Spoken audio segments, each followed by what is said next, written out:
Views, opinions, expressions, and insinuations of the show, its hosts, and their guests do not reflect those of the network and its management. The network and its management do not make any warranties on the opinions, views, expressions, and insinuations presented by the show, its hosts, and/or their guests. The network and its management shall not be liable to any claims or dispute arising from any mentions, expressions, or views presented by the show, its hosts, and/or their guests.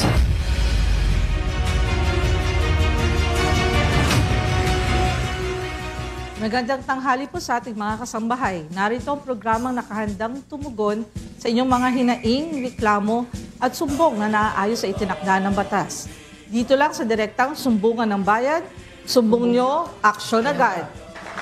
Sa ngalan ng ating Acting Chief Philippine National Police, Lieutenant General Jose Melencio Corpus Nartates Jr., ako po ang inyong lingkod, Police Colonel Maria Ninita Senador de Leon, ang Deputy Director ng PNP Health Service. Lagi niyo pong tatandaan, kung nasaan ang police, nandoon ang health service. That's right! At ako naman po ang inyong lingkod, kabalitaan at kakampi, Police Lieutenant Colonel Alex Apolonio mula sa tanggapan ng Police Community Affairs and Development Group. Naimbangal daw kada kayo amin na po. Ayan, magandang tanghali po sa ating mga kasambahay na nanonood sa kanilang mga tahanan at nakikinig sa kanilang mga tahanan.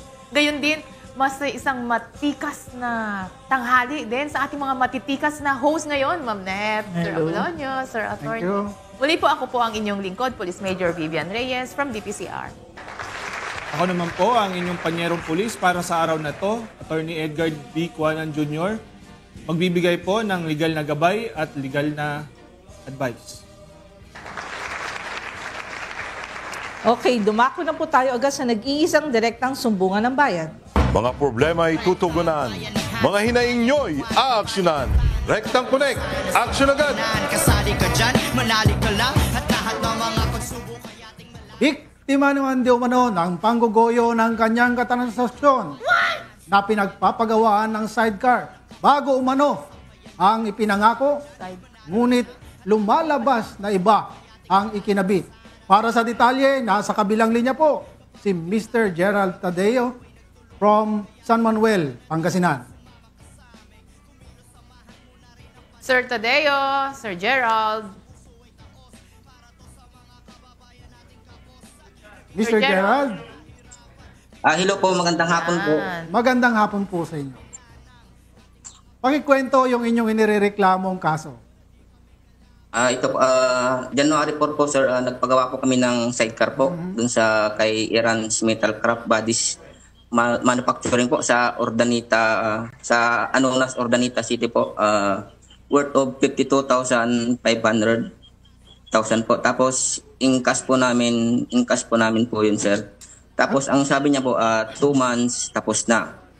Tapos May 21 po, may ipinakita po siyang sidecar po, yung gawa na po, tapos na po yung sidecar, bago na po yung sidecar po, sidecar, dami ng sidecar. Then, July 11 po, sabi niya po sa akin, dalhin ko daw po yung motor doon para ikabit na yung sidecar na bago doon sa motor namin. Tapos, pinunta ko po yung motor namin doon sir, nung July 11 po, 2025. At iniwan po namin doon sir yung motor. Then po, July 30, sabi niya po, ikakabit na yung motor namin at saka yung sidecar po. Tapos nung pumunta kami, iba na po yung nakabit sa motor namin, sir. Yung luma na po. Tapos yung bagong sidecar, wala na po doon, sir.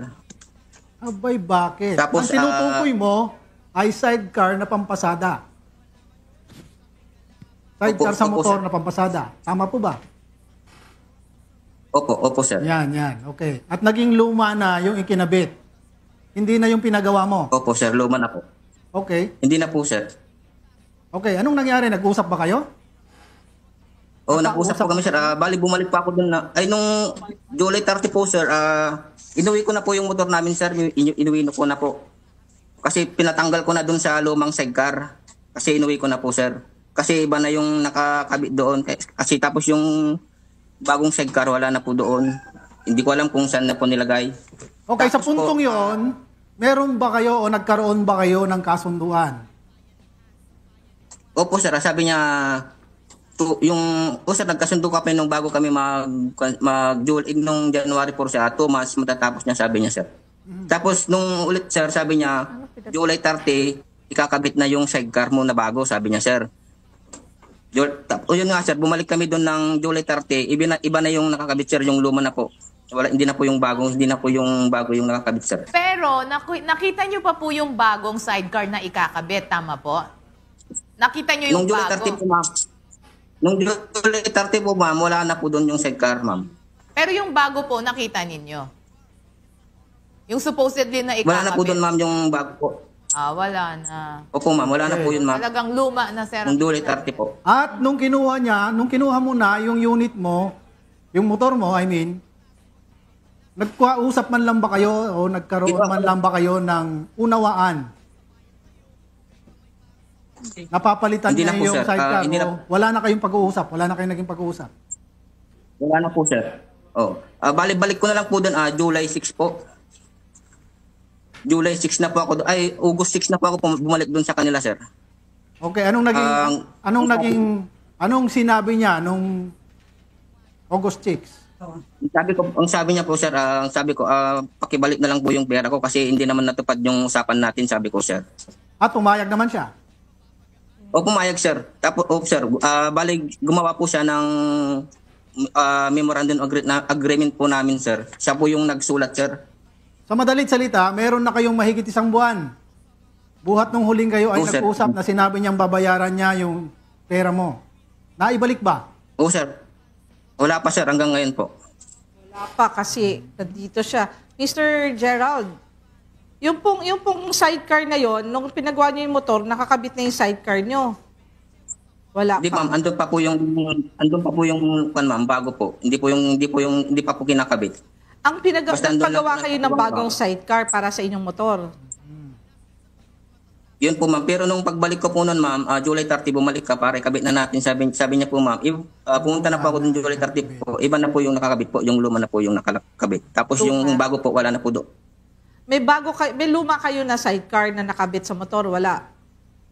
Hindi sa kanila po yun ma'am, yung luma sa kanila rin po yun ma'am. Okay. So ang pinag-usapan nyo, bagong sidecar lang ikakabit sa inyo. Opo ma'am, bago po. Bago. Wala kayong litrato ng ikakabit nila sa sidecar sa motor nyo. So kung ano Mayroon yung po, kinabit, meron. Hindi yun na ikinabit sa inyo. Hindi po yun ma'am.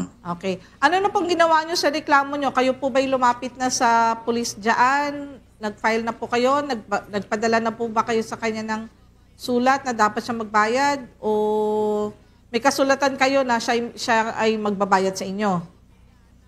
Nagpagawa po ako ng memorandum agreement po sa attorney ma'am, pero ayaw niya pong pirmahan po ma'am. Ang sabi niya po, maipit daw po siya ma'am pag pipirmahan niya po yun. Sabi niya po. Kasi ang sabi ko naman po sa kanya, maipit ka talaga ma'am pag hindi mo naibalik po yung pera namin, sabi ko po. Kasi ang gusto niyang mangyari ma'am, yung memorandum agreement ma'am, siya yung magsusulat ma'am. Yung sulat kamay niya po yung susulat dun sa agreement ma'am. Pero ayaw pumayag po yung attorney po ma'am. Pero meron po kayong proof na na nagbayad kayo, na tinanggap niya yung bayad nyo? Opo ma'am. Dito Magkano pa, sinulat po? na rin po ma'am. Sir Gerald, magkano po ang ibinayad nyo dyan? 52,500. Uy, ang laki. Oo. 52,000. At sino po inyo nirereklamo, Sir Gerald pala? Pwede ko pong pangalanan po ma'am. Opo, nasa inyo po yan. Nasa inyo po yan, sir. Kasi Miss Russell de Vera Gabayan po ng Tagalunas po ma'am. Matagal nyo na po itong kakilala.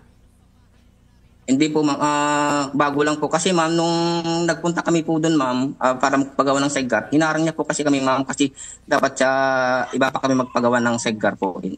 Hinarang po kami na doon na lang daw po kami ma'am. Kasi hindi ko naman po alam na ganun po yung mangyayari. Kaya nagtiwala na rin din po ako. At nagbayad kayo agad kahit hindi pa na ikakabit. Ayun pong sabi niya ma'am, ma'am, di kasi may nagtiwala kami doon ma'am na kasi gumagawa naman po talaga sila na po ng sidecar ma'am. Okay. Okay, Mr. Gerald. Anong magagawang tulong sa iyo ng sumbong nyo? Aksyon agad. Gusto ko sana mong makamit yung hustisya, sir. Para sa akin, sir. Okay. Speaking of hustisya, ma'am. Okay. Meron tayong resource person dito na maaari magbigay sa iyo, makatulong sa pagkuha ng hustisya na iyong inire-request, si Captain Ray Floro Tuangkin, na ang investigation PCO ng Urdaneta CPS Pangasinan PPO. Captain Ray, Sir Ray. Yes, ma'am. Good afternoon po, ma'am. Magandang hapon, Sir Ray, at welcome to Sumbong Nyo Action Agad. Narinig niyo po si Mr. Gerald Tadeo ang nagrereklamo sa atin, lumalapit at humingi ng tulong. Anong maaari nating itulong sa kanya from your end? Opo, ma'am.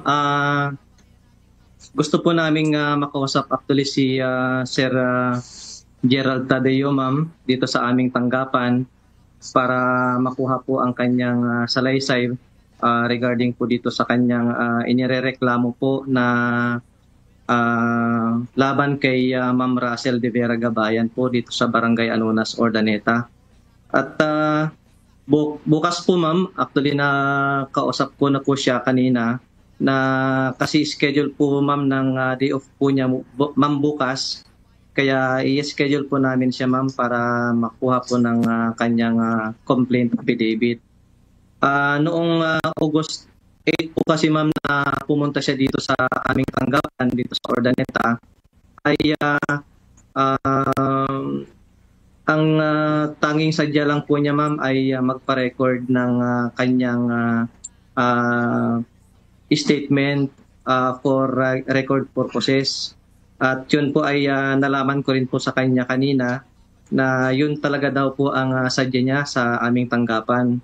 Kaya kanina din po, ma'am, ay pinuntahan din po namin itong kanyang inirereklamo na si Ma'am Racel de Vera Gabayan. Nakausap ko po siya, ma'am, kanina at iba po yung kanyang version. Ito pong halagang 52,500, ma'am, ay napakaganda na po na sasakyan kung totoosin. Deluxe na po, ma'am, ang pan po nito. At yung kanyang ipinakita na ikinabit doon sa kanyang sa motorsiklo ng complainant po natin, ma'am, ay napakaluma. Kaya naramdaman din po namin, ma'am, na ang kanyang naramdaman na instead na magkakaroon siya ng magandang klase ng sidecar ay iba po yung naikabit doon sa kanyang motorsiklo. Kaya bukas po, ma'am, ay iniimbitahan namin siya dito sa aming tanggapan, ma'am, para makuha po ng kanyang complaint affidavit po. Okay. So magpa-file na. Sir Attorney, ano mo masasabi mo dito? Ma'am, Ma'am Reyes, thank you. By the way, actually nakikinig lang muna kasi talaga ako sa statements dahil kanina pa po talaga naglalaro sa isip ko yung mukhang ito ay isang kaso ng miscommunication sa parties. Dahil nakikita naman natin dito, pagkos nagiging emosyonal, pati nga si Sir Ray Tuangkin dyan sa stasyon, somehow hindi kasi tayo pwedeng magpadala sa emosyon lang dito. We need to be factual sa sitwasyon dahil ang hinihingi naman talaga originally ng ating nagre-reklamo ay specific performance po. Meaning, ma-deliver po sa kanya yung hinihingi niyang sidecar. And yet, nakikita natin, klaro, may bago, may luma, na inikinakabit, at nahulog po sa bandang huli na ibabalik na lang po ang pera. So, doon na po tayo sa latest tumutok dahil hindi na nga nagkaroon na ng miscommunication. Kumbaga, pwede pa namang iklaro yan, pwede pa naman sila mag-usap sa forum na hindi pa natin kailangan na mag-proceed sa legal na action para mag-file ng any case. Pwede pa namang idaan sa demand letter. Pwede pa mag-demand yung nagre-reklamo, sir, dito na, Sir Gerald, reklamo ka, mag-final demand letter ka kung ano ba talaga. Gusto mo pa bang specific performance? Meaning, paggawa tuloy pa mo pa ba yung pagpapagawa ng sidecar? Or hingin mo na lang ulit yung binayad mo, which is more on collection, civil case. Lalabas po sana na maging criminal kung lalabas na may pangluloko. Pero hindi pa natin premature pa po sa sitwasyon na ito para mag-conclude. At andyan naman po yung stasyon kung sakaling talagang lalabas na naloko lang to ating nagre-reklamo ngayon, ma'am. Ma'am, ano? Bago po natin pakinggan itong si Mr. Gerald sa kanyang mensahe, kung nakikinig man yung nanloko sa kanya, meron naman akong mensahe ngayon kay Captain Tuangkin. Kasi ang nakasanayan natin ay hinihintay natin yung mga nagre-reklamo upang pumunta sa atin sa ating opisina. Baka naman pwedeng pakisundo na po yung complainant sa kanilang lugar para mas mapabilis ang ating Aksyon serbisyo. agad! Captain Tuangkin? Yes, sir. Bukas na bukas po, sir. Susundin po namin sa sir sa kanyang tahanan po. At Aksyon agad! usap po na rin Yun. kanina, sir. Day off po niya, sir. Yun, ma'am. Tama po yun, sir. Maging bridge, kumbaga, tayo sa communication na ngayon. Sinabi ko nga kanina, sir, baka may miscommunication lahat. Mapag-usapan, maging tulay tayo, sir, ng pag-uusap doon sa mga involved. Maklaro kung ano na pong disposisyon nila sa kaso na ito. Oh, Sir Gerald, ayos ba sa'yo yun? Okay po, sir. Yan. Ayos po, sir. At baka naman sakaling nakikinig po sa kabilang linya yung inyong inireklamo, ano pong mensahe o panawagan yung nais ninyong ipabot? Ang gusto ko lang po sana, sir, kung may makukuha po ba kami, sir, matatapos pa ba yung sidecar namin o kaya ibalik na lang po yung pinagpagawa namin ng sidecar po. Okay. Kung nagantay po, sir, nagantay po kami ng matagal po. Huwag kang mag-alala, Sir Gerald, at nandyan si Captain Tuangkin ang mag-a-assist sa inyo para maibigay sa inyo ang hustisya na inyong hiningi. Pero tulad na sinabi ni attorney kanina, baka makuha muna sa pag-uusap. Yes, ma'am. Baka may miscommunication nga lang at para maiwasan na yung mas grabe na sitwasyon, pwede naman po sa mabuting pag-uusap, marami tayong naayos dyan. Yes. At saka sa kay Captain Tuangkin sa inyong area, kung may mga nagpapa-blotter din, tingnan din natin minsan gusto lang nila magpa-blotter, pero kung may nakita na tayo doon na, kailangan na natin asistehan, baka pwedeng tayo mismo Yes, ma'am. mag-extend na ng assistance doon, kahit sa tingin nila kailangan na i-blotter. Kung sa tingin natin, kailangan na nating asistehan sila at mukhang meron ng krimen na nangyari doon, tulungan din natin sila. Kasi yung mga civilians, hindi rin nila alam minsan, ang alam lang nila magpapa-blotter. Pero pag binlotter kasi at nakita natin na kailangan nila ng assistance, probably galing sa atin mismo, extend na natin yon ang hindi nila hiningi. Actually, ma'am, Captain. part ng community service natin talaga na magkaroon ng peace advocacy sa mga kababayan natin dyan, kasambahay natin. Hayaan natin sila ng magkaroon ng dialogue pa rin para magkaroon ng katahimikan. Baka miscommunication nga lang din yung Okay. nangyari dyan ngayon. Tama. Hiramin ko lang. Ipapahiram ko sa inyo yung sinasabi namin sa health service, we do not just wait. We reach out. Yan. Parang narinig ko na yan, ma'am, Pero para doon po sa ating investigador, alamin natin kung baka naman po marami pang nagrereklamo na ibang tao na naging ganyan na rin ang problema sa taong inirereklamo ni Sir Gerald ngayon.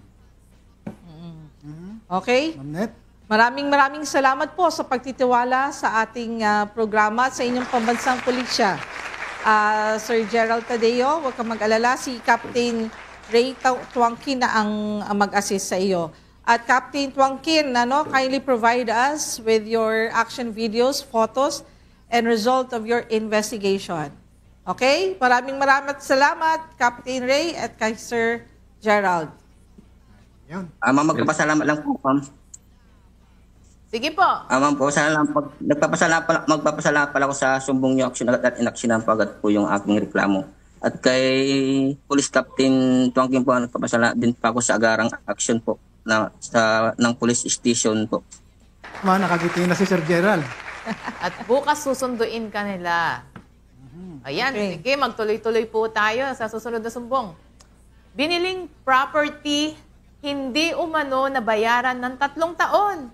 Yan ang nais ilapit ng isa pa nating complainant.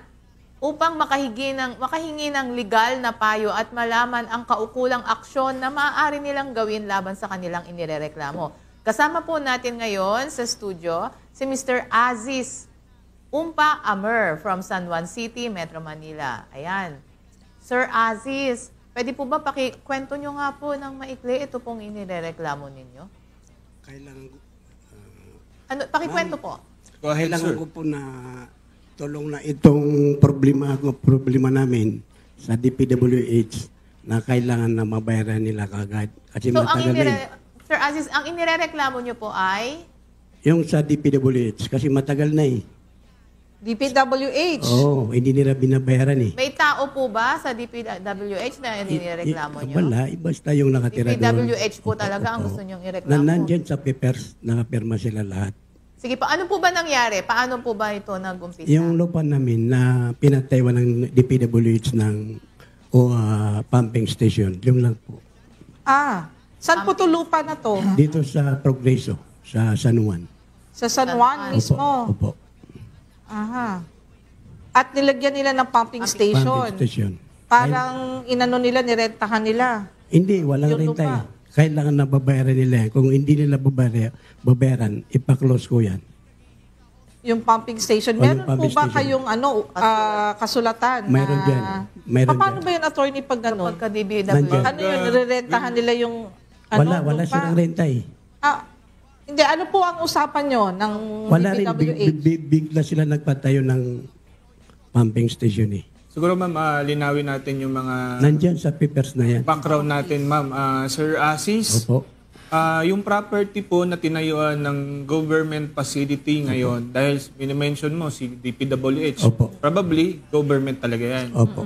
So, yung pinagtayuan nila is a private property. Own nyo po ba yun? Na kayo po ba may-ari, title, ganyan? Kami po ang mayari doon. So, based on that, sir, we will assume na kayo po yung rightful owner.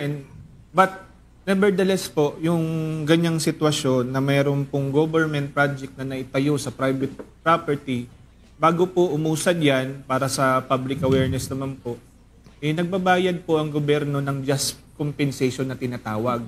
So, dalawang proseso po. Either through court or nakita po ng gobyerno through DPWH na ito po ay exercise of police power po. Ibig sabihin po ay necessary po talaga magtayo for public safety purposes, public purposes po yung development na nangyayari ay sila po ay mag-a-award po ng just compensation sa inyo. Probably naitayo na po yung may nangyayari na tayo na po yung project, hindi pa po kayo nababayaran. Pero yung sa situation number 1 na nasabi ko po kung need po ng through court yung pagbayad ng just compensation, hindi po tutuloy na mauna pong may tayong government project na hindi pa po kayo nababayaran. Sa sitwasyon nyo, I am assuming na nauna na po na nagtayo ng government project. Otherwise, magkakaroon ng violation kung hindi pa po kayo mababayaran. I am not saying na may violation sa nangyari, but probably meron po kayong award for just compensation. Matanong lang po, meron na po ba kayong claim? Wala, kasi meron mga papers yan, babayaran nila daw eh. Opo. Hanggang ngayon hindi nabayaran eh. Palagi ako pupunta dito sa Maynila, galing sa Lanao. Sabi nila, pagdating mo dito, babayaran ka. Ngayon, wala na eh. So, yun nga po sir, pag ganyan na you are qualified for just compensation, kinakailangan po dahil meron na pong project na itayo, kailangan po talaga natin mag-claim. Dahil ito pong DPWH naman, sila po yung, doon po kayo magpa-file ng claim and coupled, supported po ng mga ng titulo, mga supporting documents po. Lahat Tulad ng mayroong titulo at saka Yes po. mayroong papel na babayaran nila. Yun na nga. Pero dagdag paglilinaw lang natin. Bago nangyari na nagtayo sila, Yes, sir. doon sa kanyang tinatawag na property, ay nagkaroon man lamang ba si Mr. Aziz ng papel na pinirmahan, acknowledgement o contract bago nangyaring nagtayo sila doon sa loob ng property mo? Tama yung tanong na yun, sir. Sir Asis, may ganun po bang Kasulatan? Wala rin ina-acknowledge po sa inyo? Tama po kasi yung tanong dahil hindi po muna matutuloy yung project nang walang permiso doon sa may-ari. Hinihingi pa rin po yun. Bagkos later part na po yung claim sa just compensation. But meanwhile, sir, para may awareness na lang din po ang public natin and si Sir Asis, yung sa DBM po niyan, inapprove na po yung budget dyan. So may naka-intended na po talagang payment. Project attorney. I-claim na lang po yan 3 talaga. years na eh. 3 years na eh. Yes, sir. Oo, ma'am. Yes, ma'am. So i-claim na lang po talaga yan dahil hindi naman po nagtatayo ng project ang government nang walang allocation po for that certain purpose. May just compensation po talaga po kayo. Pero sir, ano po sabi ng ahensya sa inyo nung huli kayo nakipag-usap? Sabi nila, babayaran daw eh. Sino po ba ang kausap nyo doon sa ahensya? Kasi Pero medyo hindi ako malaki magsabi ng pangalan, DPWH. basta doon lang sa DPWH. Huwag sabihin ng pangalan. Sila, yung sa opisina. Meron po kami nakikitang sulat dito sa monitor galing sa DBM. O ayan na yung sinasabi ni attorney. Opo. Ayun po. Na meron ng sinasabi na galing DBM panutusan na nasabing DPWH Engineering Office. Ito po ba yung pinakita nyo sa ahensya nila? O lahat ng papers nandyan.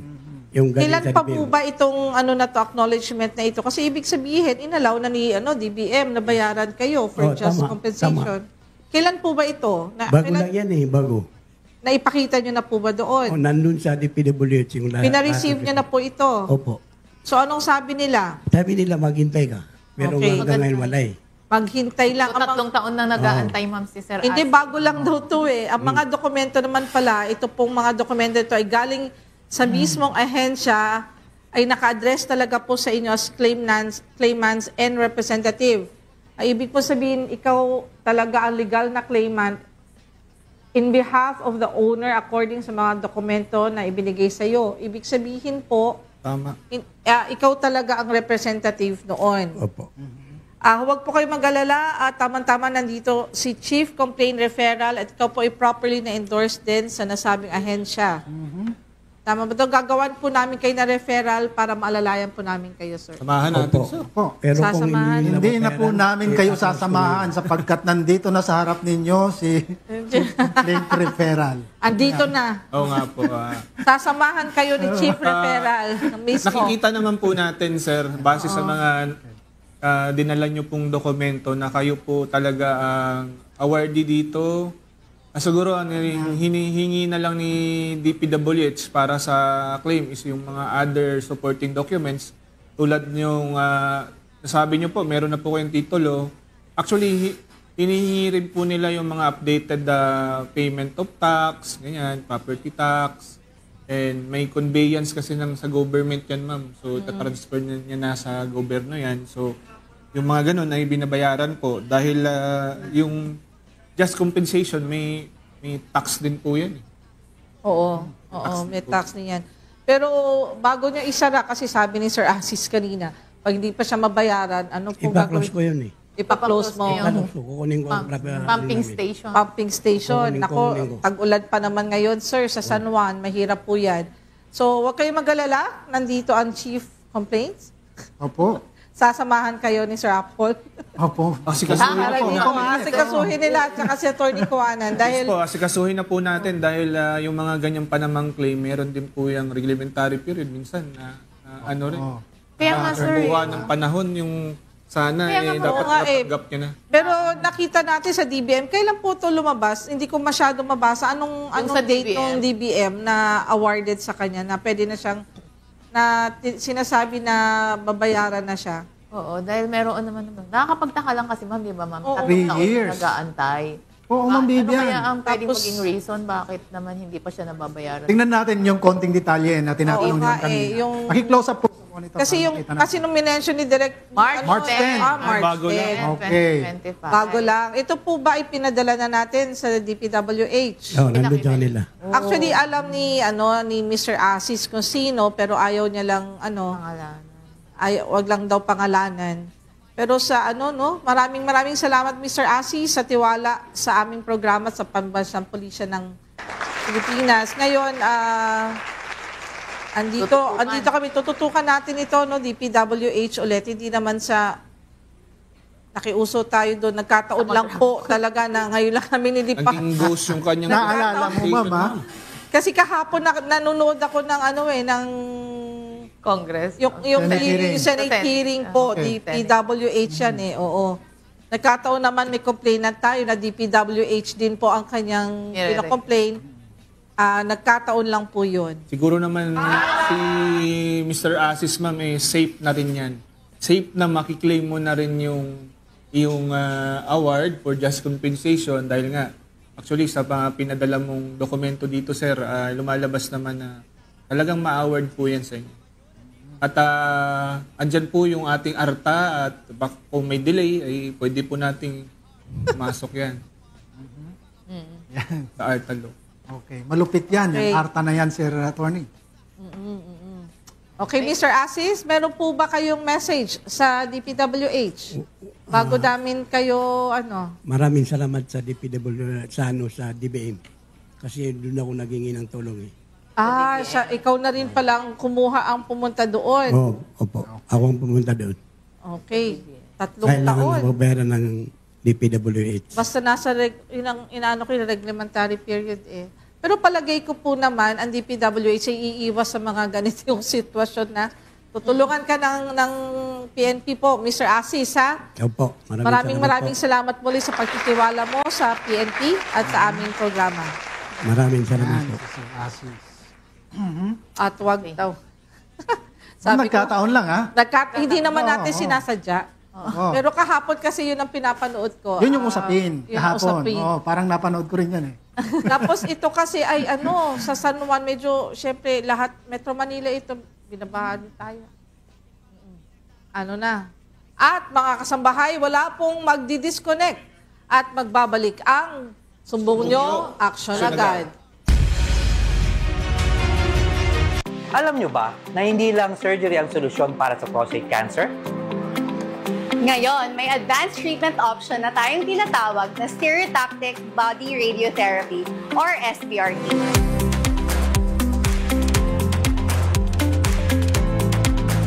Para malaman ang mga ito, tutok na ngayong linggo, live sa Doctors on TV. From 9 a.m. till 10 a.m. Only here at UNTV, your public service channel. Harassment ba yan? O baka acts of lasciviousness na? O sakop ba ito ng Safe Spaces Act? Alamin ang pagkakaiba. Huwag palampasin ang huntahang legal ngayong Biyernes alas 8:30 ng umaga kasama sina Attorney Mimi Sandoval Sebrio at Attorney Joey Domingo dito lang sa UNTV, your public service channel. Mga kasangbahay, mas masaya ang umaga kapag kasama namin kayo dito sa Good Morning Kuya. At syempre, hindi kompleto ang araw kapag hindi ka updated sa aming mga social media pages. Kaya make sure to follow, like, share, and subscribe. Upang mahanap ang aming official Facebook page, itype lamang ang @GoodMorningKuya o Good Morning Kuya. I-click ang like at siguraduhin naka-follow na rin kayo. And to subscribe to our YouTube channel, itype lamang ang @GoodMorningKuya and @UNTV News and Rescue. I-click ang subscribe button at huwag kalimutang pindutin ang notification bell. Just keep it light and start your day right. Kaya mga kasangbahay, samahan nyo kami lagi dito sa Good Morning Kuya!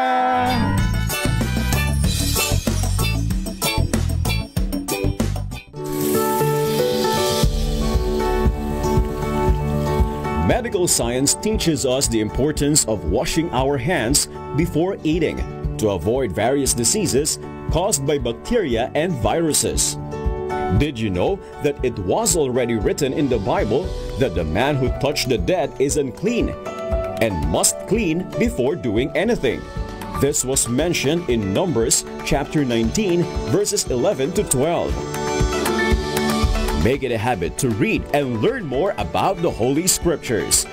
A reminder from UNTV, your public service channel. Kasama ba ang inyong lugar sa dadaanan ng West Valley Fault? Sa mga nakatira sa Laguna, ito ang mga barangay na madadaanan o malapit sa West Valley Fault. Sa San Pedro, ang Barangay Calendola, GSIS, Sampaguita Village, San Antonio, San Vicente, Riverside at United Bayanihan. Sa Binyan, ang Barangay Binyan, Malamig at San Francisco. Barangay Santo Domingo sa Santa Rosa, Barangay Casile sa Cabuyao at Barangay Canlubang sa Calamba. Pinapayuhan ang lahat na malapit sa West Valley Fault o may 5 metro mula sa fault line na palaging maghanda sakaling lumindol. Laging tandaan na sa oras ng kalamidad, mahalaga ang kaalaman at abilidad. Isang paalala mula sa UNTV, your public service channel.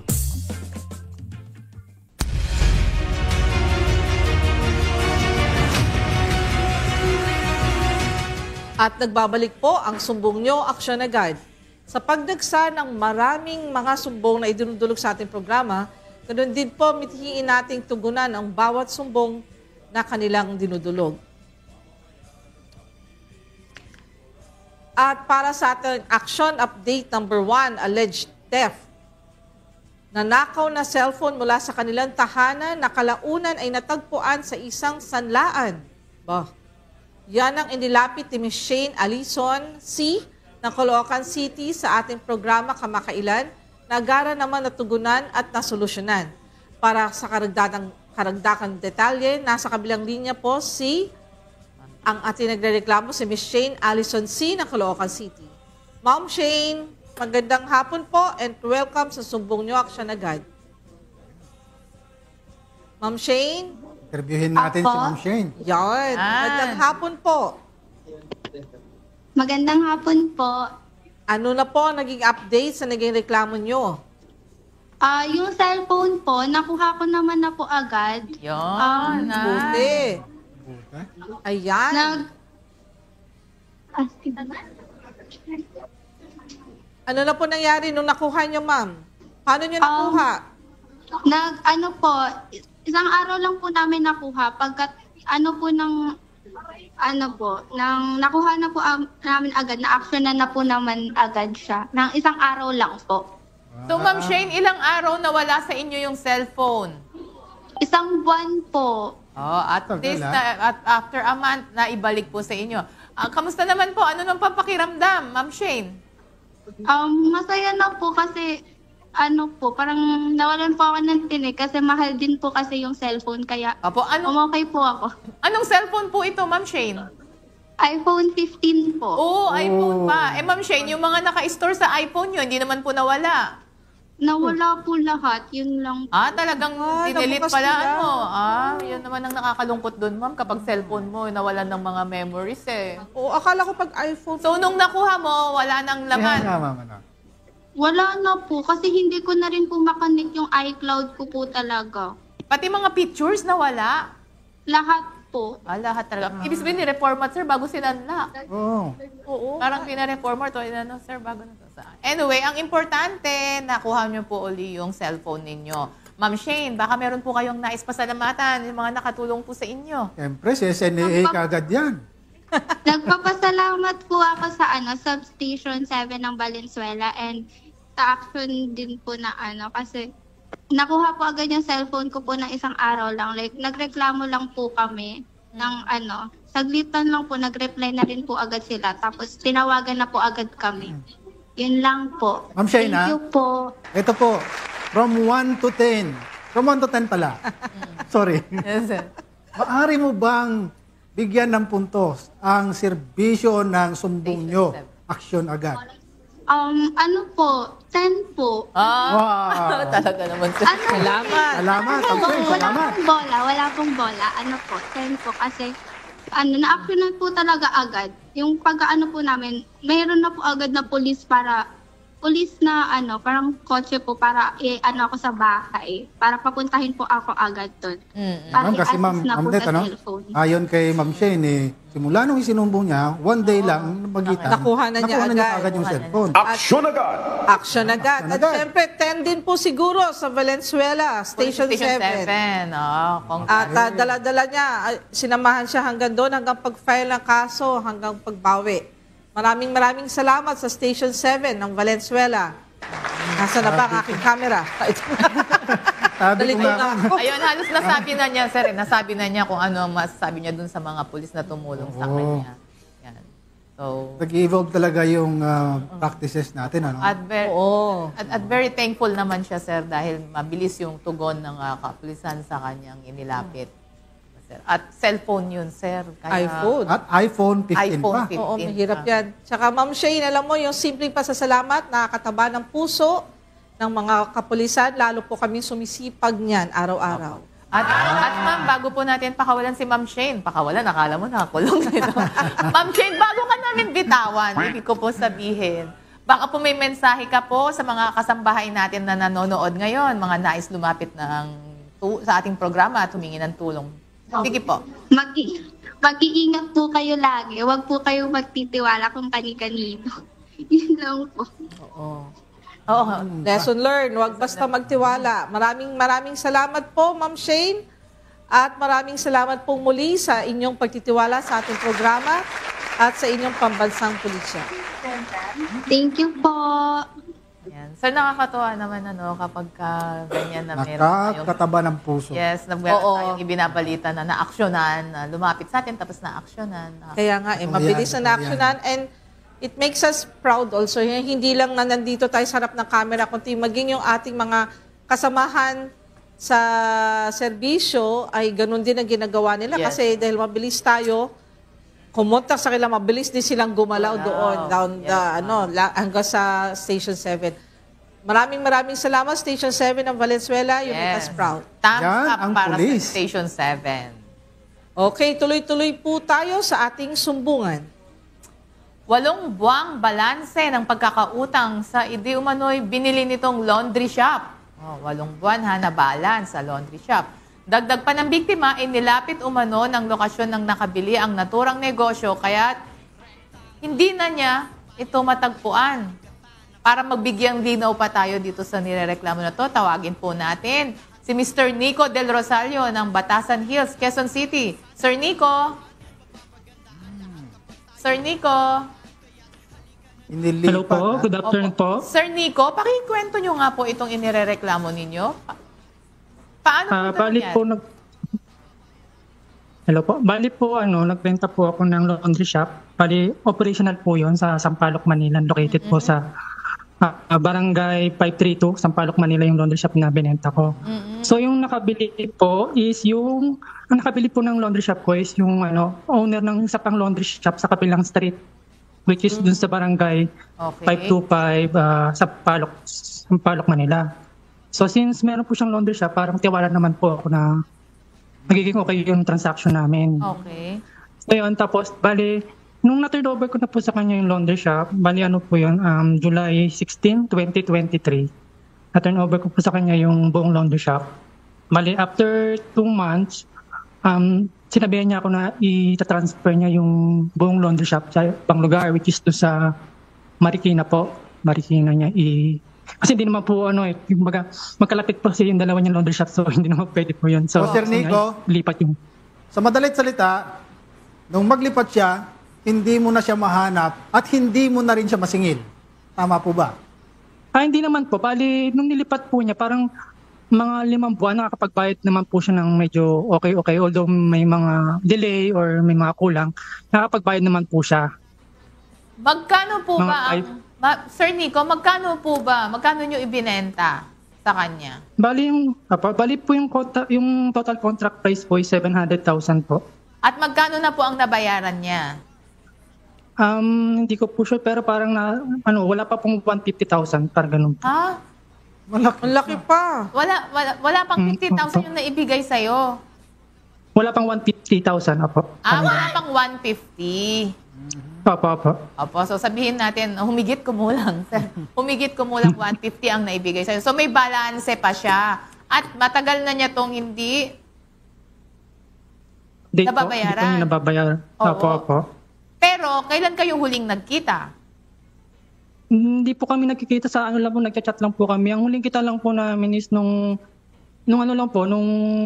time na nagano kami, yung turnover ko sa kanya. Or yung huling usapan niyo po kailan?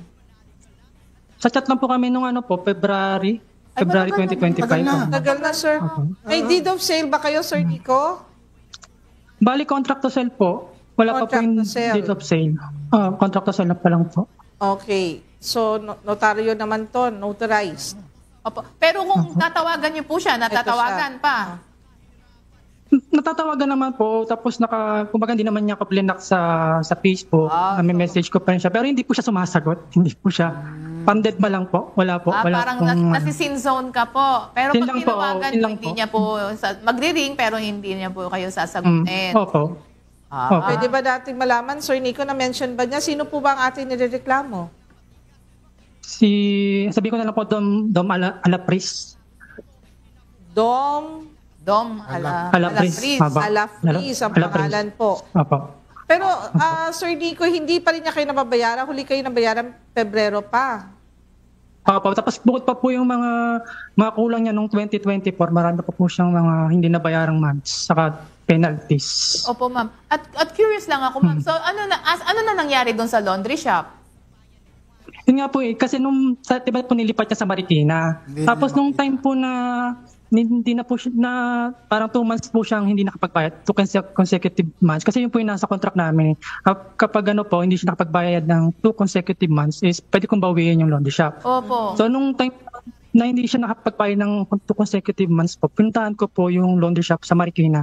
Tapos pagdating ko po doon, wala na po yung laundry shop. Sabi nung ilipat na. Sabi po nung landlady niya doon na sabi niya matagal na daw pa, parang 2-3 months, 4 months na pong wala doon yung laundry shop. Sir Nico, tanong ko po, bakit lumipat? Tinanong ko po yung landlady, bakit po nilipat? Ang sabi lang po is gusto lang pong ilipat, parang papalitan daw yung machine, pero nangyari, hindi naman po pinalitan, totally nawala na po. Kailangan buo yun na inilipat. Pero Sir Nico, sabi mo, meron siyang laundry shop na rin malapit sa inyo. Laundry shop. Sa Palok pa meron. Opo. Hindi mo yun napuntahan? Napuntahan ko po yun. Bali yun nga po yung parang pinaka last resort ko kasi po lahat ng yung mga yung tawag dito, wala na yung laundry shop sa Marikina, tapos yung address niya sa mga ID present niya sa akin puro negative. So yung business niya po na laundry shop sa Sampaloc, Manila, yun na lang po yung last resort ko. So doon po ako nag-file ng blatter complaint. So anong nangyari po? Bali, alam naman po niya, nung nagpa-file po ako ng blatter sa kanya, alam niya yung kachat ko po siya, sumasagot po siya. Pero sabi niya, hindi daw siya makakapunta sa kung magkaroon man ng hearing, hindi daw siya makakapunta. Kasi sabi daw niya, nakabase daw siya sa Tarlac. Yun na sabi niya, hindi na daw siya nagagawin ng Manila. Pero siya pa rin yung may-ari ng kumbaga parang kasosyo po siya doon sa laundry shop sa Sampaloc, Manila. Okay, sige Sir Nico ha. Saan po kayo nagpa-blatter? Doon po sa barangay 525, Sampaloc, Manila po. Taga Tarlac ka pala, Sir Apple eh.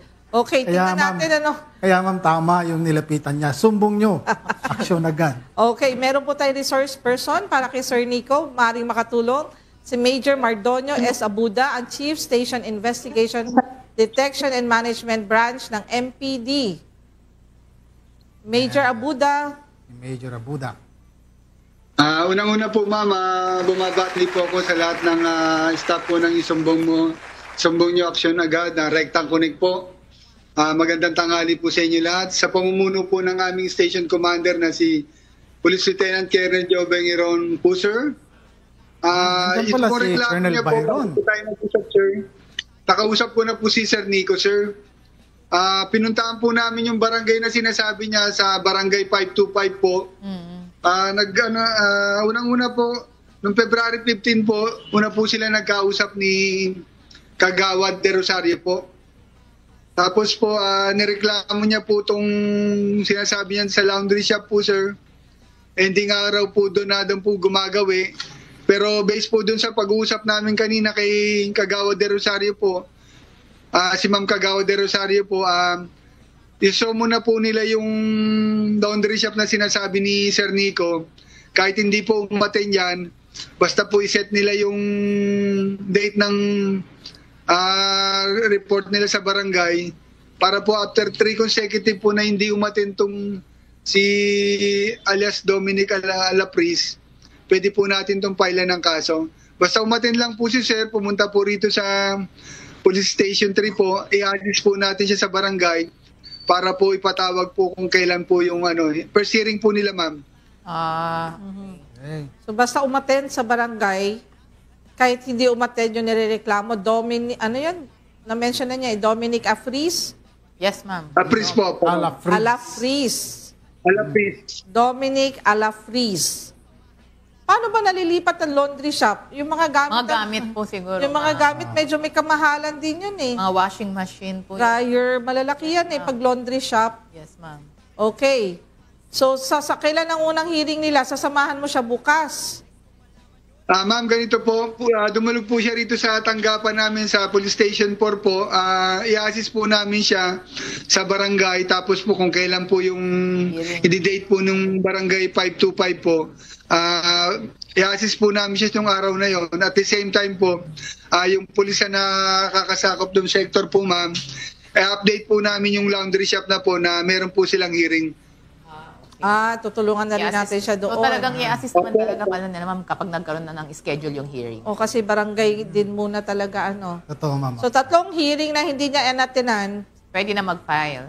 Pwede kapag-file na natin ng ng kaso na. I-issuean siya ng certificate to file action from Yes, barangay level. Pero barangay lang talaga muna, Baka nais po nyo manawagan. Asa na si Sir, Maraming salamat, Major, Mr. Nico, Major Abuda. Asahan namin yung assistance mo, Abuda nakalagay. Okay. Makakaasa po kayo, lahat po ng tulong gagawin natin yan para matulungan po natin si Sir Nico po. Aksyon agad! Okay, Sir Nico, baka po nais nyong manawagan sa inyong inireklamo. Baka sakaling nanonood, ano po ang inyong mensahe? Meron lang po akong tanong. Ano po yun? May asawa na po ako. Hindi pa, sorry. Ma'am Net, Ano po tanong, Sir Nico? Pasensya na. Kasi, nangyari na po kasi yan before. Sabi sa barangay, sisandan daw na po nila ng summon letter. Tapos kapag 3 hearing hindi pumunta, pwede na daw nila akong issuean ng certificate to file action. Tama. Pero nangyari po pero sabi nila, nung humingi na ako na api, sabi nila, hindi daw nila ako pwedeng issuean. Parang 3 months yung waiting ko eh. Sabi nila sa akin. Nakatatlong hearing na po ba, Sir Nico? Meron pa silang isang hearing Kasi sabi nila hindi nila pwedeng sabihin na no show yung nirereklamo kasi wala naman daw pong hearing na na-schedule kasi nga wala daw tumatanggap nung summon letter. Diyan papasok ang PNP. Major Abuda. Ganito po. Okay. Huwag po intindihin ni Sir Nico na hindi po umatin yung kinocomplain niya. Basta po inform natin yung mga occupant ng laundry. Total, mga tao niya naman po yun. Pare-receive natin doon. Tapos po ilalagay po natin kung sino yung nag-receive, anong oras, anong date. Hindi man po umatin yung kinocomplain niya, at least po na-notice po siya. Siya pa rin naman ang owner nun Kasi sabi rin po ni Kagawad, kausap ko po lang ngayon, siguro mga 1 oras may git po. Kaya naman po nila hindi ma-issuean kasi po hindi sila nagsiset ng hearing. Pero kung may set po ng hearing, umatin si Sir Nico, wala pong problema doon. Hindi po kasi sila nag-set ng hearing. Oo. Pero tulungan natin siya sa Kagawad na mag-set ng hearing. Kasi kung hindi sila mag-set at magiging excuse nila yun ang magiging explanation nila, hindi natin matutulungan si Sir Nico hanggang di nila naaayos doon. Diba? Klinaro ko po ngayon bago po tayo nag-usap dito sa Rectang Connect po, ma'am. Kausap ko po si Ma'am De Rosario, ma'am, na inassure niya Kagawad Del Rosario po. Opo, ma'am. Inassure niya po sa akin na this date po, ma'am, mag-uusap po sila para ma-issuean po ng kung kailan po yung date na isusummon po itong nirereklamo niyang tao po, ma'am. Okay. So ito na lang, gagawin talaga natin. Samahan natin si Sir Nico sa barangay para ma-check natin, masiguro natin na mai-record nila or makapag-set na sila ng hearing. At maipa-receive nila doon sa laundry shop na si Dominic naman ang may-ari. at maipa-receive natin. Baka kasi hindi rin sigurado ang mga miyembro ng barangay kung baka hinahanap kasi nila yung tao yung talaga mismong inireklamo. Basta yun ang address, yun ang may-ari, alam natin na dun, kanya rin yung laundry shop. Na explain na lang natin, Major Abuda. Kasi kung gano'n, wala tayong assistance. Kahit ang barangay, walang magiging assistance na nagko-complain kung hindi nila makita. Para saan na lang at nandoon din sila, di ba? So, siguraduhin lang natin na maasistehan ng barangay si Sir Nico doon. Major Abuda? Opo ma'am, dokumenta po natin yan na pumunta tayo sa barangay at yung summon po, dadalhin po natin doon sa laundry kung sino man po yung tao doon para po i-black and white po natin lahat yan, ma'am. Okay, maraming salamat. Okay. At kay Sir Nico, salamat po muli sa pagtitiwala sa direktang sumbungan. Marami po salamat sa pagtitiwala sa Sumbong New Action agad at sa Philippine National Police. Pati na rin po sa ating resource person, si Major Abuda, ang Chief Station Investigation Detection and Management Branch ng MPD. At syempre, kindly provide us with your action videos, photos, at saka resulta ng investigasyon para din para ma-follow up din namin yan, Major Abuda. Okay? Happy po ma'am, forward po namin. Salamat po. Maraming salamat. Wala po magdi-disconnect at magbabalik ang Sumbong Nyo, Aksyon Agad.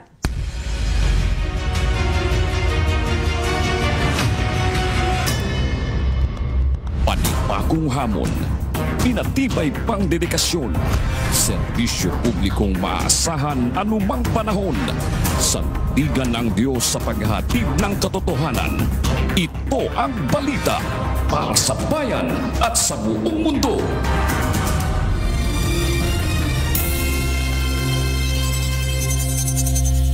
May good news po kami dito sa Good Morning Kuya.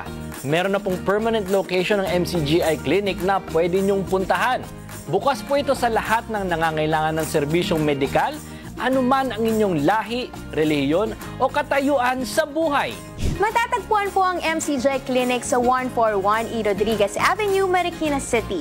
Sa mga nais pong magpakonsulta sa ating mga doktor, ang registration time po ay mula alas 5 ng madaling araw hanggang alas 9 po ng umaga. At para naman sa update sa schedule ng mga ino-offer na medical services ng MCGI Clinic, i-check lamang po ninyo ang aming social media accounts at palaging manood ng Good Morning, Kuya!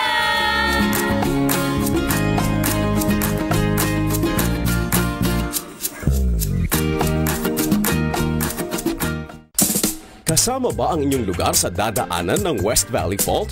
Sa mga nakatira sa Taguig at Muntinlupa, ito ang mga barangay na madadaanan o malapit sa West Valley Fault.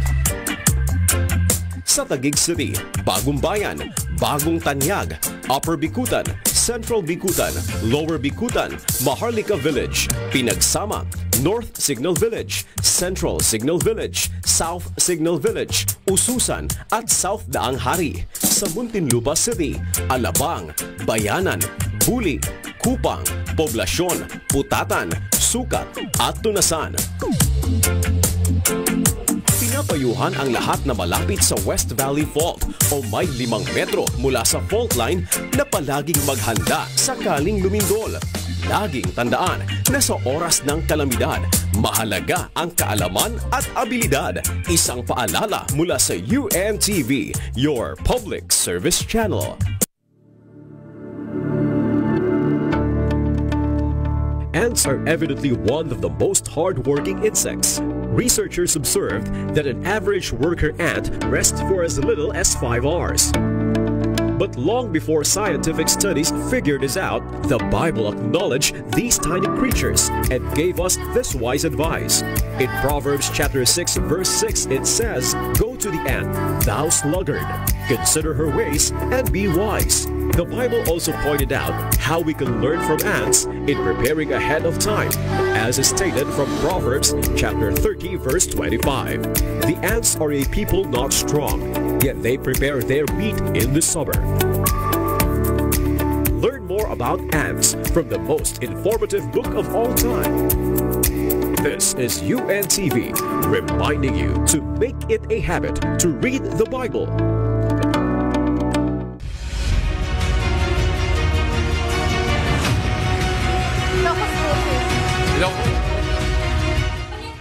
Ilocos. Hindi, kailan siya? Ilocos At Norte. nagbabalik po ang sumbong nyo, aksyon agad. Siyempre, sabayan natin ng pag-welcome sa studio ang ating Matikas. Matikas, bibigyan ko ng meaning yan kasi most outstanding Filipino. Yes, tumanggap siya ng Outstanding Filipino Award nung Monday. Yes, Ang ating Matikas na former provincial director ng La Union, isa sa ating regular host ng SNA. Ilocos Norte daw. Sorry. Excited lang, ano? Okay. Dito, sa direktang sumbungan ng bayan, Police Colonel Frederick Obar. From Lola Senate. From Lola Senate. Yan. Magandang tanghali po sa ating lahat. At pagpalain po tayo ng Diyos sa isang bagong buhay na kanyang binigay sa atin sa araw na to. Okay. Samantala, idinaos ang conferment ceremony. Ikaw to, no? Yes, sir. Okay. Kasi nandun din ako nung flag racing. Nandun tayo. Okay, nandun tayo ng flag racing. Samantala, idinaos ang kanyang conferment ceremony ng isang prestigious award-giving body nitong September 5, 2025 sa Grand Ballroom ng Grand Hyatt Manila, Bonifacio Global City, lungsod ng Taguig at kinatawan ng Philippine National Police ay si Lieutenant General Edgar Alan O. Ocubo, ang Deputy Chief for Operations.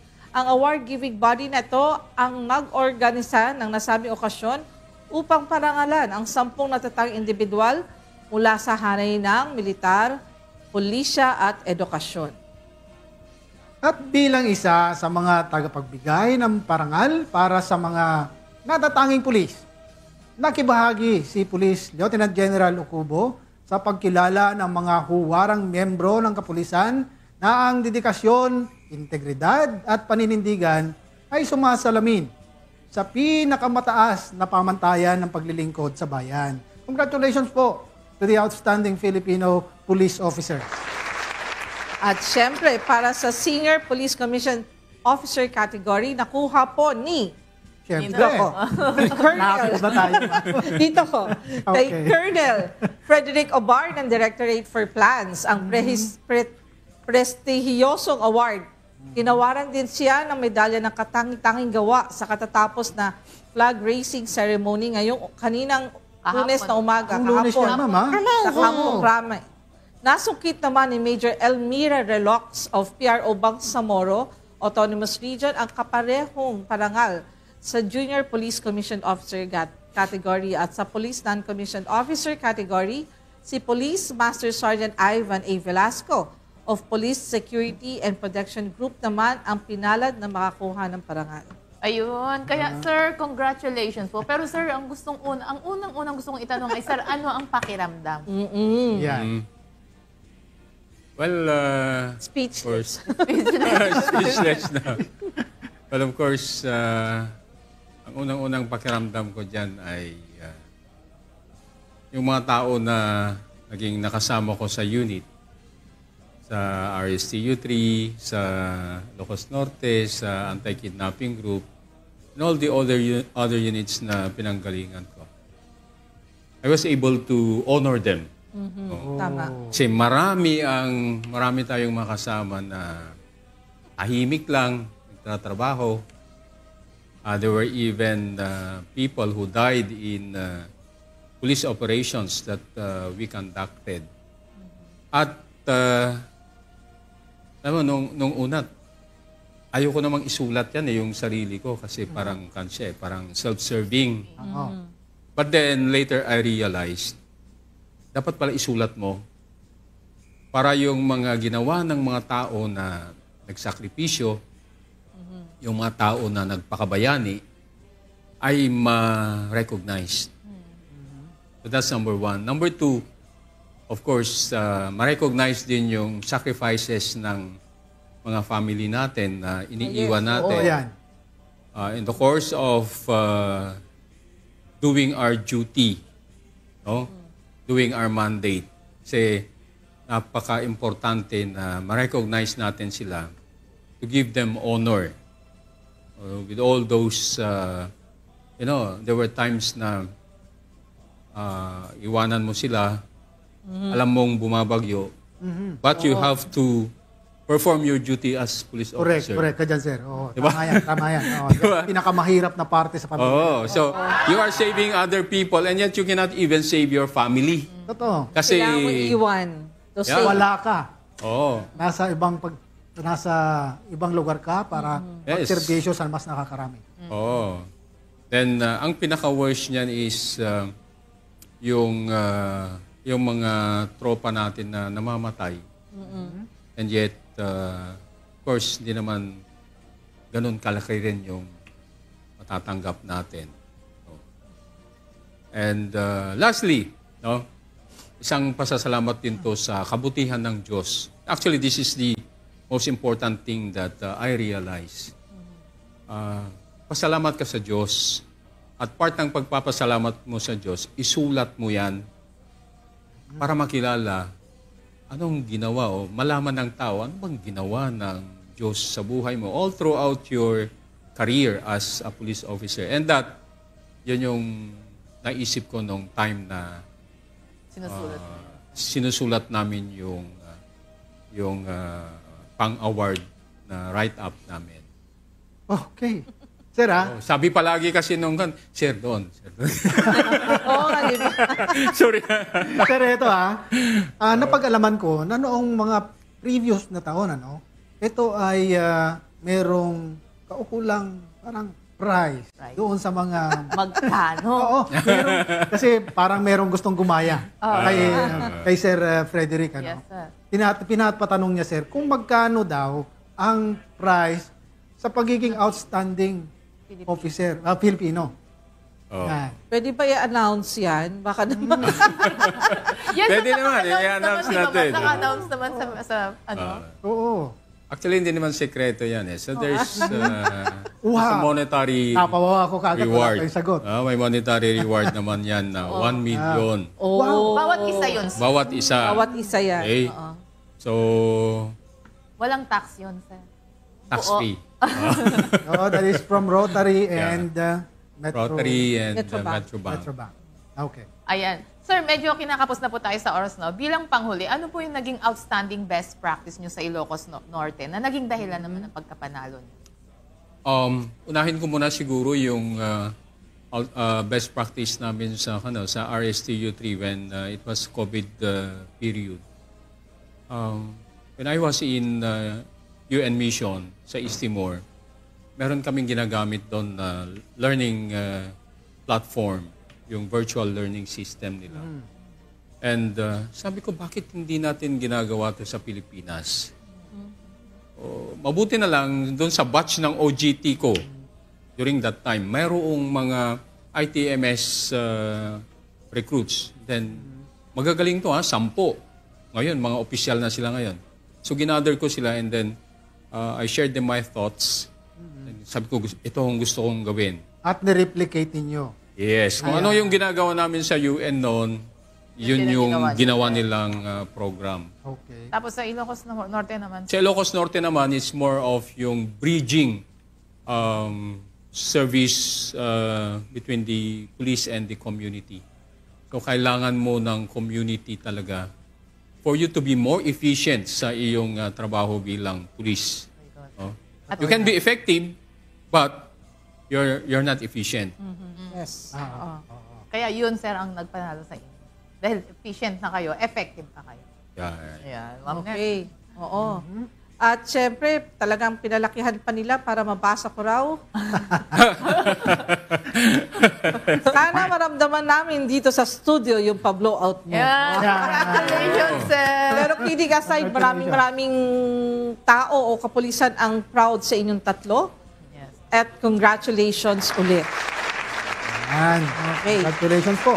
Mula sa sumbong nyo. May last hirit ako. Okay. Okay. Hindi ako ang magaling. Magaling yung mga tao na nahawakan ko. I mean, I provided the supervision. Yes. Sila yung nag-perform. I'm just part of that performance. No? So, palagi, sinasabi ko, hindi yung galing ko yan.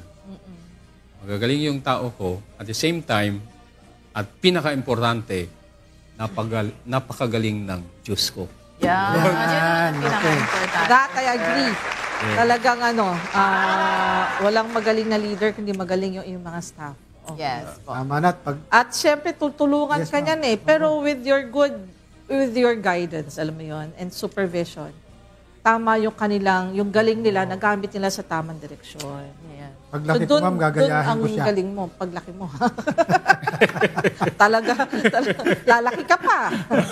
At syempre, doon na tayo sa mga magagaling na personnel. Gusto ko lang pong pasalamatan. Alam mo, nagkaroon ng kasi ito, tinanong ako ng staff dito, kaya kailangan kong ipakita. Nakita daw nila po kasi yung ating hero nurses, nagkaroon po kasi ng sunog sa PNP General Hospital. Ano nga palang nangyari dyan, ma'am? August 24 ng alas 10 ng gabi. At ito pong pinapakita na video ay ang ating mga matatapang na nurses. Punong-puno po ng usok yan. At ang ating mga nung nakita nila kasi umuusok, malapit po kasi dun sa nagsimula sa sunog yung ating PEDYA at saka NICO, yung Neonatal Intensive Care Unit. Yun po, galing pa po sa ER yung ibang nurses, tumakbo po doon at sinalubong ang nurses natin sa NICO. Kita nyo yung mga sanggol, tinakpan po nila para silang nagbibilang sabay-sabay. Palabas, meron din nag-a-assist na mga naka-flashlight para hindi sila madulas. At tatlong baby under NICO care. At lahat po ng pasyente, pinasok po ng PNP General Hospital personnel na duty noon, pati off-duty, kasi yung mga iba dumating doon nang nakita nila, nalaman nila na may sunog, nilabas po lahat ng pasyente. Ang nga po yan, ang sinimulan na sunog ay isang kwarto na hindi naman po ginagamit, walang tao. So, ayon sa Bureau of Fire, maaring sa faulty wiring, nakakabit lang na nakadikit na mga wire at sunog na po yun. Delikado po talaga. Pero mama, bukod sa kabayanihang ipinakita ng ating mga pulis sa mabilis na pagresponde dyan sa sunog na yan, kabilang na yung mga nurses natin, ha? Oo, may fire napakabilis din nung napakaraming fire truck na dumating. Yes, we would like to also extend our thank you po unang-una syempre sa base fire po natin. Yes. Dumating po sila kasi dati yung mga base fire nung bata pa ako sa serbisyo, nagkasunog din po dyan. Pagdating ng base fire noon, matagal na yon, dalaga pa ako. Walang tubig yung fire truck. Pero ngayon po lahat mula sa base fire, pati yung volunteers po ng local government na fire trucks, Bureau of Fire po, dumating sila, madami po sila, kaya madali po na naapula. Pero talagang, alam nyo, maliit lang po yung sunog, yung naging simula, pero ang laki po ng usok at talagang hindi ako makahinga noon. Mahirap po talaga. Pero maraming salamat po. Marami tayong nurses na pwedeng pasalamatan. Hindi ko na sila mapapangalanan lahat. Alam nyo naman, kumbaga, they were able to do what has to be done. Hindi lang napabayaan ng mga pasyente. Yung servisyo nila dyan, kitang-kita naman din po. Okay, mabilisang bati po. Mabati na naman. Bati portion. Bati portion, ha? Yun na nga po. Sa ngalan ng aming director, si Police Brigadier General Jezebel Imelda T. Medina, patuloy po ang health service sa pagseserbisyo sa ating kapulisan. We care for those who serve and protect. So, yun na nga po, nakita nyo na yun. At wala akong mabate sa... batiin ko ang aking asawa. Namimiss ko na po ang aking asawa. Hindi ko nakita kanina umaga kay Police Brigadier General Warren F. De Leon. Ay, hindi po siya golf ngayon. Iba na. And of course, sa mga taga-health service po, mapamula po sa office ng director hanggang sa kahuli-hulihan. Hindi po kami nagpapabaya. Sundin lang po sana ang bili ng health service. Kung nasaan ang police, nandoon ang health service. Okay, sa lahat naman po ng personnel ng DPL, lalong-lalo na po sa director namin, ang atin pong paboritong director, nag-iisang director, si Sir Efrem Burat. Magandang hapon po sa lahat ng mga nanonood dyan na taga-DPL. No? Huwag kayong mag-alala. Hindi kayo mawawalan. Pero hindi kayo magkakaroon. Biro lang. Okay. Sa lahat po ng mga nanonood ng mga kasama nating police, okay, you just perform your task. Because hindi po option yung excellence. Excellence should always be the standard in the police service. That's correct. Yan. Pero meron akong napansin ngayong araw, sir, ha? Ma'am Net, Ma'am Vivian, Sir Fred, wala yung ating tagapangalaga ng SNAA, si Tiger Min. Galingan mo. At napagalaman ko kasama siya sa lalaban siya. Tatakbo siya, sir. Tatakbo. Okay. Thumbs up. Wala na. Okay, Sir Fred.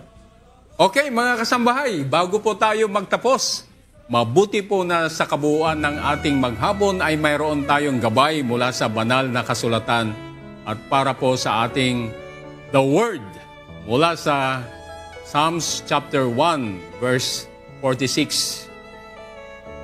Sabi niya po, the Lord openeth the eyes of the blind. The Lord raiseth them that are bowed down. The Lord loveth the righteous. At sa wikang Pilipino naman,